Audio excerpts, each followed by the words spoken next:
me something, it might just take the pain away. At eto na nga, mga mahal ko, 'di ba? O eto na nga, lakad ng lakad ng naglakad na ng lumakad ng lumakad ng lumakad. Eto na nga ang araw ng aking, alam niyo na, paghahanap buhay. Maghanap buhay na naman tayo dahil kailangan, alam niyo naman, 'pag mga single parent, kailangan magdubli kayod, tripli kayod, kwatro kayod, 'di ba? Gano'n talaga 'yun. Kaya mga maswerte yung mga nanay na siyempre may pareha o may asawa sila na may nagdedepende sa kanila, 'di ba? May nagtatanggol sa kanila, may nag-iintriga sa kanila, may katulong sila sa hanap buhay or pag-aalaga sa mga anak, pisikal, moral, pisikal, materyal na bagay man, 'di ba? Ay nako, 'di ba? Kaya mga maswerte kayo, kaya kailangan mahalin niyo ang inyong mga asawa at mga anak, magbabae o maglalaki, Mister or Mrs. Kailangan pahalagan niyo ang isa't isa kasi importante 'yun para meron, kayong katulong sa pag-aalaga ng mga anak ninyo, 'di ba, ng inyong pamilya. Kumbaga may haligi ng tahanan, meron ding ilaw ng tahanan. Kumbaga ang haligi ang tatay at ang ilaw naman ang nanay. 'Yun ang kasabihan nila. So, eto na nga at ako'y waiting lang muna dito sa semapro or dito sa stoplight. Nakita niyo naman may ambulansya. Nagkakagulo sila, 'di ba? Oh, 'yan na nga, na-traffic na. Naku, tsismosa talaga ako, pati ba naman 'yun? Naku, tsinismis ko sa inyo, pasensya na kayo. So, eto na nga ang aking paglalakbay, lakbay at papunta ako sa aming autobus sa bus station. Pababa. O, sige na.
guys, nakikita nyo yung building na yan, yan ang palasyo ng Moncloa kung saan nakatira dyan ang aming presidente ng Espanya. O, diba? Maraming gwardiya dyan. At eto na nga, at hapon na, at ako'y pabalik na guys. Pauwi na rin ako ng Madrid dahil lakad doon, lakad dito, at kung ano-ano pang paetching-etching, paetchong-ochong.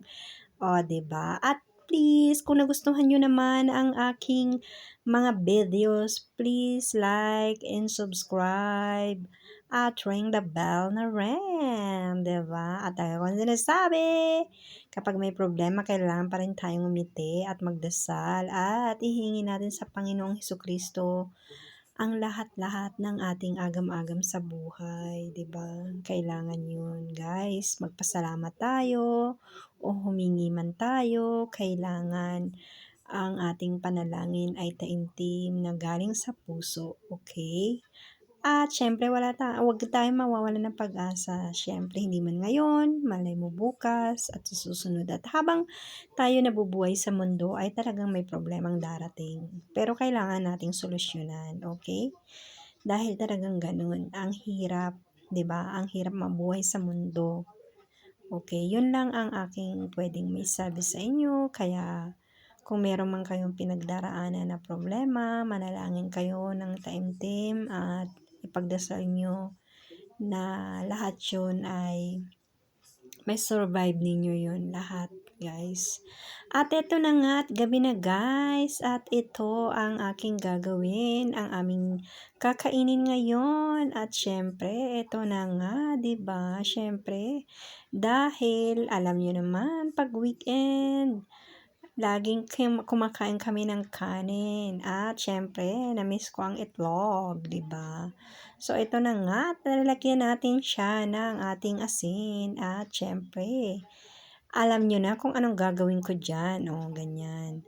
At ito ay piprituhin namin. Dahil ako, mas gusto ko yung prinitong itlog. Yung talagang buo yung pula dyan, guys. Pero ang anak ko gusto ng ganito. At syempre, hindi mawawala ang ating bawang para sa ating sinangag. 'Di ba?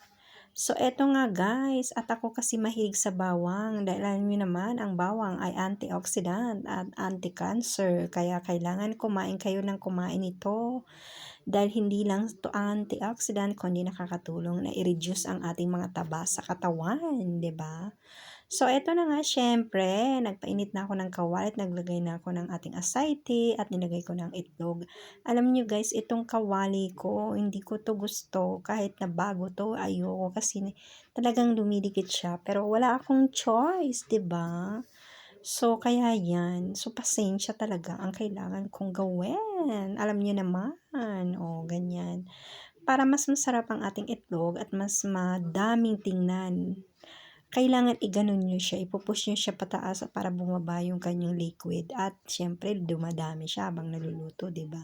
So, yun. At tinanggal na nga natin yung itlog. At syempre, malinis naman yung ating asayte at ating kawali. Kaya, dito ko na rin siya ginisa yung ating sinangag. At aparte naman dito, sa isang kawali naman, ay nilagay ko yung aking daing na galing ng Pilipinas, diba? Ginto, ganito ang inyong gawin.